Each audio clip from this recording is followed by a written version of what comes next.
आशा करता हूं आप सब बहुत अच्छे होंगे। मेरा नाम है सिद्धांत अग्निहोत्री। स्टडी ग्लोस पे आपका बहुत बहुत स्वागत है। देश की सबसे बड़ी यूनिवर्सिटी बनारस हिंदू यूनिवर्सिटी बहुत सारी चीजों के बारे में बताएगी। बेसिकली आर्ट ऑफ वॉर के बारे में बताएगी, वुमेन इन मिलिट्री के बारे में बताएगी, बहुत ही शानदार तरीके से। अब हमारी एंशिएंट हिस्ट्री को रिवाइव करने की कोशिश की जा रही है, बहुत अच्छी बात है।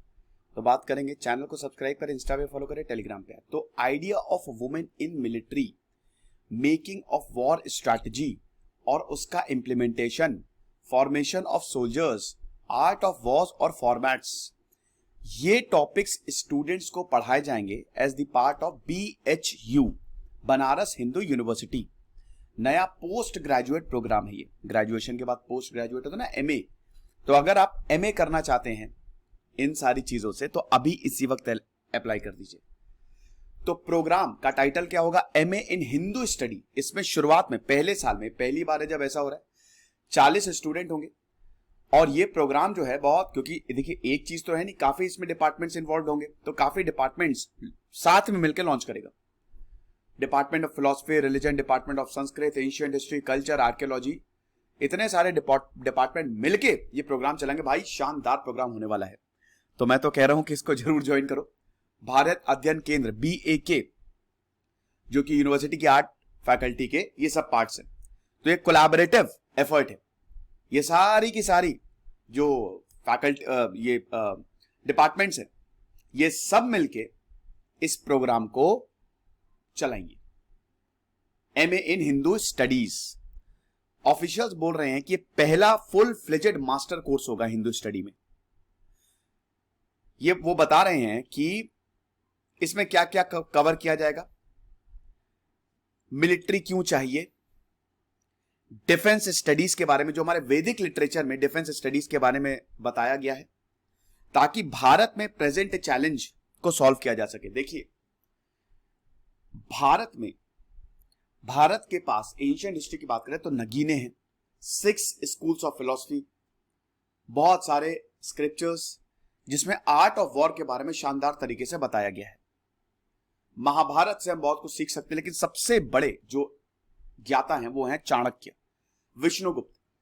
चाणक्य या विष्णुगुप्त की जो डिप्लोमेसी है, भाई देखो आज अफगानिस्तान में आप इतनी प्रॉब्लम देख रहे हो, लेकिन अफगानिस्तान 1000 सालों तक तो भारत का रहा है। गांधार वाला रीजन, कांधार आज उसको बोलते हैं, गांधार वाला रीजन जो है वो वही वाला था। वो तो अभी प्रॉब्लम हुई है ना, वरना इतने सालों तक वहीं पे जो बुद्धिस्ट हिंदू थे वो कन्वर्ट हुए। ठीक है, तो आप ये समझो कि भारत जो है, चाणक्य पहले थे जिन्होंने पूरा अफगानिस्तान तक वो एरिया कवर कर लिया था, पूरे भारत को उन्होंने एकाग्रत कर लिया था। तो ये बहुत दुख की बात है कि हमारे देश में हम इतना वेस्टर्न हो गए हैं और हम अपनी, देखिए कल्चर एक चीज है, लेकिन कल्चर के अलावा भी हमको बहुत सारी चीजों पे फोकस करना है। साइंस पे फोकस करना है, डिफेंस पे फोकस करना है, समझ रहे हो। सॉफ्ट पावर, कल मैं एक पॉडकास्ट देख रहा था, तो सॉफ्ट पावर तो ठीक है, लेकिन हमको हार्ड पावर पे भी फोकस करना पड़ेगा। ये बिल्कुल सही बात थी उनकी। तो वही चीज है कि चाणक्य को जब तक हम सीरियसली नहीं लेंगे, उन्होंने एक पूरी किताब, आर्ट ऑफ वॉर, डिप्लोमेसी, सरकार कैसे, एक बहुत ही कंस्ट्रक्टिव अप्रोच। भाई आप उनसे ज्यादा बड़े हो क्या? इतने बड़े साम्राज्य को उन्होंने अकेले दम पे बना दिया। नंद एम्पायर को, इतना खतरनाक एम्पायर, फेंक दिया उखाड़ के। तो उनके अर्थशास्त्र हो गए, चाणक्य नीति, ये डिप्लोमेसी लेसन हमको सीखने चाहिए। तो वैदिक लिटरेचर से ये जो आर्ट, ये जो डिफेंस स्टडी है, जो अभी भारत में चैलेंजेस है, प्रेजेंट चैलेंजेस, उसको सॉल्व करने की एक कवायद होगी। अब इसमें से जो ग्रेजुएट होकर निकलेंगे, जाहिर सी बात है उनको काफी ये फ्यूचर होने वाला है, याद रखना। क्योंकि अब हम वेस्टर्न आइडिया तो देख चुके, वो फेल हो चुका है। तो अब हमको अपने वापस एंशिएंट आइडिया पे जाना पड़ेगा, और यही फ्यूचर होने वाला है। जो हिंदू स्टडीज MA करेंगे उनको डेफिनेटली काफी ज्यादा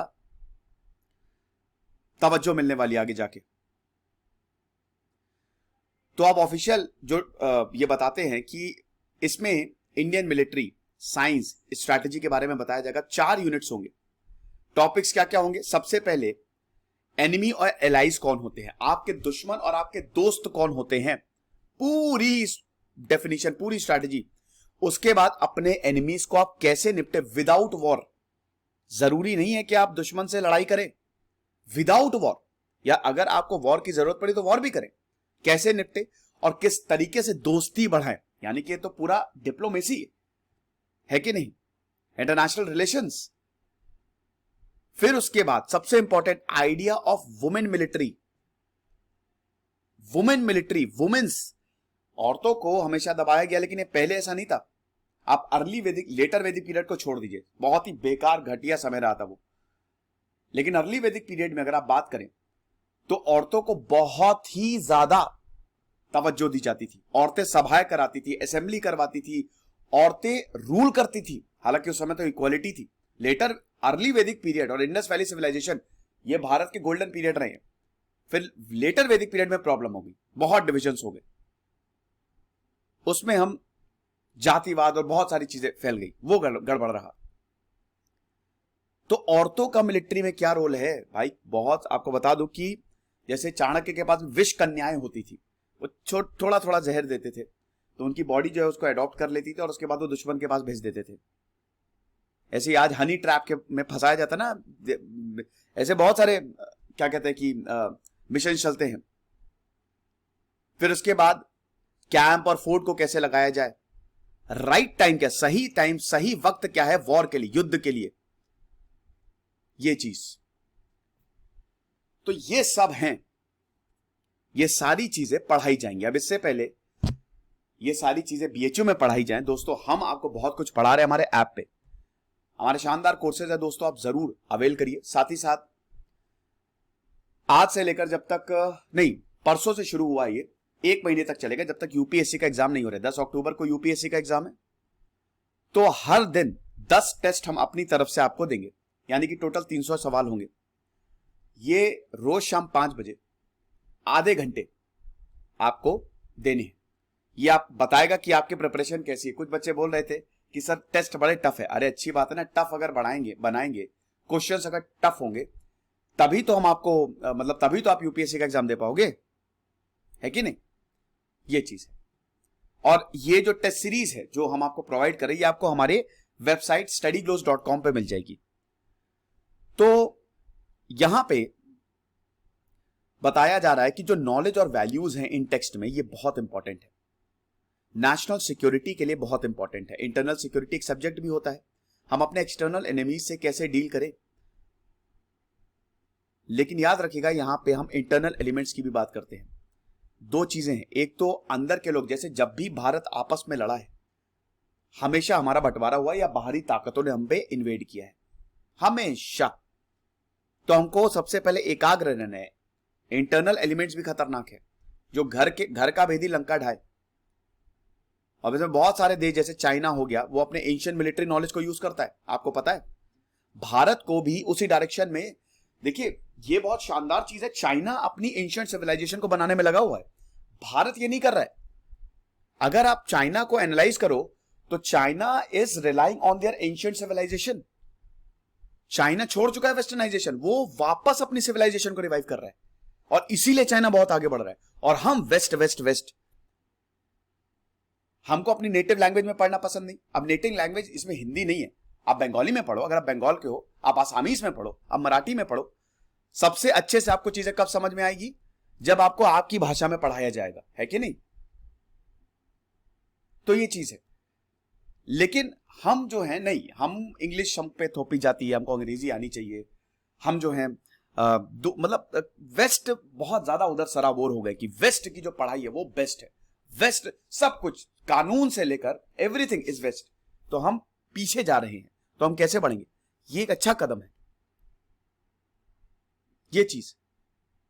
अब जब भी वुमेन मिलिट्री के बारे में जब इनसे पूछा गया, तब इन्होंने बोला, ऑफिशियल्स ने बोला कि देखो भाई, हमारे यहां अगर वुमेन्स की बात करें तो जब जब वुमेन्स ने पार्टिसिपेट किया, बैंड बजा दी। जब तक मिलिट्री में वुमेन्स को रखा गया, औरतों को रखा गया, दे आर वेरी रिस्पॉन्सिबल। देखो एक चीज आप समझो, जंग जो है ना ताकत से नहीं जीती जाता, जंग दिमाग से जीती जाती है। जैसे रानी होलकर, रानी लक्ष्मीबाई और सुभाष चंद्र बोस ने पूरा अलग कॉन्टिंजेंट बनाया था औरतों का। So womens must be the part of defence services.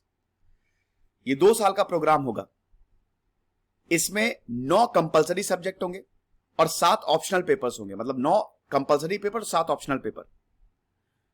Tough होगा, याद रखिएगा, क्योंकि हमारी हिस्ट्री बहुत वाइड है, भारत का इतिहास बहुत वाइड है।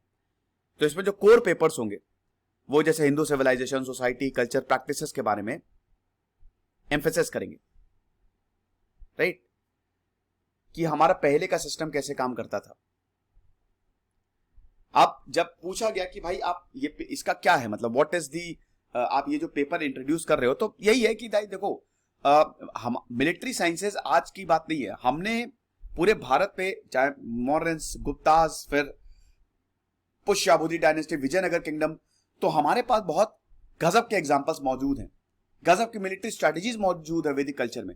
तो हम उसको क्यों नहीं लेके आए? जब हमारे पास इतना बड़ा खजाना है, आपके पास इतना पैसा है, तो आप उसको यूज करोगे ना। तो हमारे पास जब खजाना नॉलेज के फॉर्म में, तो हम उसको यूज करेंगे। अब ये तो हमारी बदकिस्मती कि हम यूज नहीं कर रहे हैं।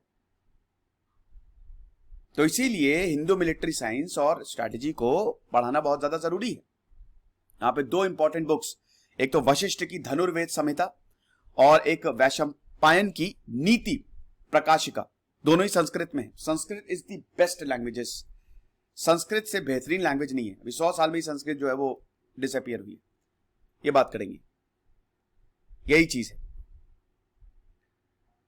तो अभी बहुत सारे, मतलब खाली बीएचयू नहीं, अभी कुछ और भी यूनिवर्सिटीज हैं, जैसे अलीगढ़ मुस्लिम यूनिवर्सिटी, वो भी रिलीजियस स्टडी देती है, वो इस्लामिक स्टडीज पढ़ाती है।